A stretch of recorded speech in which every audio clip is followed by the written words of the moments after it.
What's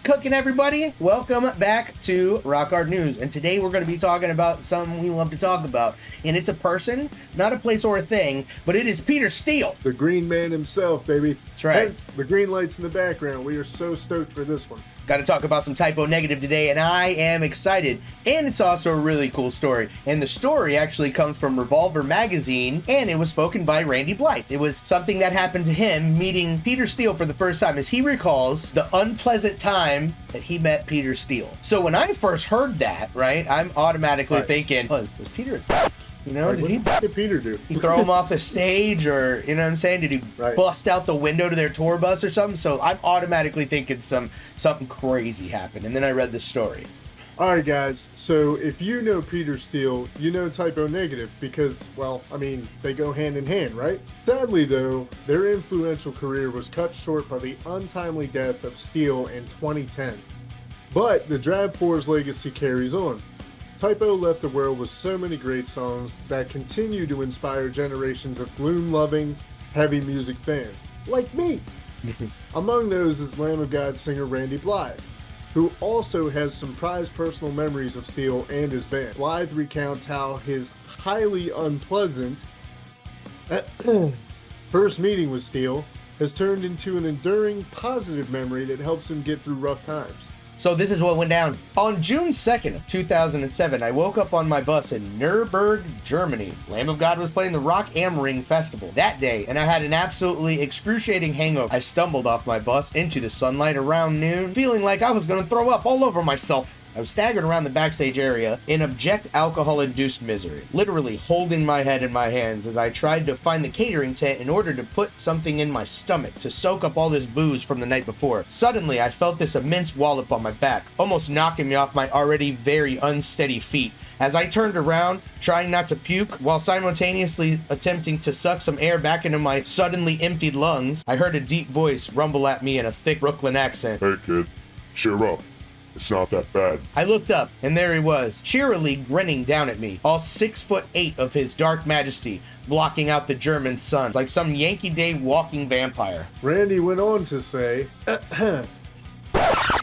you dude, I gasped. Yes, it is that bad. And stumbled away to die. In that hungover state, I was very, very unhappy to have been cheered up so abruptly by Peter Steele. Crazy to think, right? Who would, I mean, yeah. Despite technical difficulties, Typo killed it during their afternoon set. Until this day, sometimes when things are and I catch myself whining in my head, I'll laugh to myself and say in a deep Bensonhurst accent, hey kid, cheer up. It ain't that bad. Rest in peace, Peter Steele. Rest in peace, Peter Steele. Dude, it's been crazy ever since he died. This dealing with that. The fact, I love typo negative so much, and like having him die like that is just terrible because there was so much more for them to do, and I had not seen them live yet, you know? But it's also crazy to think that he came up to him looking so miserable and told him to cheer up because it ain't that bad, when every 5 seconds Peter Steele was talking about how he wanted to die all the time. So the fact that he was happy, trying to bring happiness to somebody else, it shows you what kind of a person Peter really was. And they did frame him as a certain way back in the 90s when he was going on Jerry Springer and all this other stuff. But you guys got to remember, it's fake. You know what I'm saying? It's for TV, you know, and Peter Steele was an amazing dude, man. An amazing singer, an amazing bass player, an amazing person. The whole typo negative band was in total. But I think this story was really, really cool. And I totally know it isn't, but I like to think of it fondly. You gotta, somewhere in the back of my head, it's like, don't you wish that Behemoth was named after Peter Steele? Because that's what that guy was, an absolute behemoth of a guy. Every time I've seen him talked about, everybody always mentions his presence. That presence that he was able to bring that nobody else was. Yeah. And just not just by his sheer size, but the way he acted, the way he spoke, the way he carried himself on stage. I mean, for God's sake, the guy used to drink 6 to 8 bottles of red wine to get through one show. Yeah. Holy crap. But rest in peace, Peter. Yeah, you're really missed, really loved, and we'll never forget you. You absolute legend. Legend! But we do have some other news. Since we're talking about typo negative, there's something else going on that you guys might be interested in. Apparently, Revolver is teamed with Typo Negative for limited edition colored vinyl pressings of the band's classic albums, plus a new Typo collector's issue and exclusive official band merch. Get yours before they're gone, and they mean get yours before they're gone, because the shirts are literally numbered. Once they're sold out, they are gone forever. Well, that really sucks too, because like I would totally want to buy this, but it's like $400, right?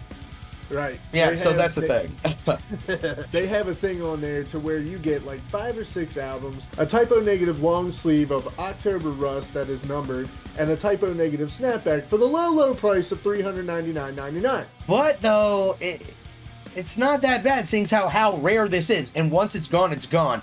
And it's $400, and you get colored vinyl prints, and oh my god, dude!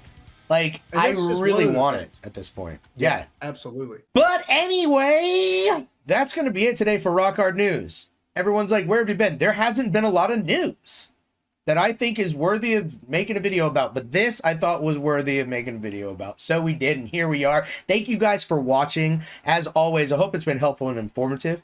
If you liked the video, please hit that like button. Subscribe to the channel if you haven't already. Turn on post notifications so you never miss out on a live stream or an upload or whatever it is that we do, a community post or whatever. You guys know the drill, man. Stay tuned for all the news of your favorite rock and metal bands. Stay tuned, stay metal, and usually I say something funny at the end here, but I would be remiss to say something funny. Just can't do it this time. Rest in peace to the Green Man himself, Peter Steele.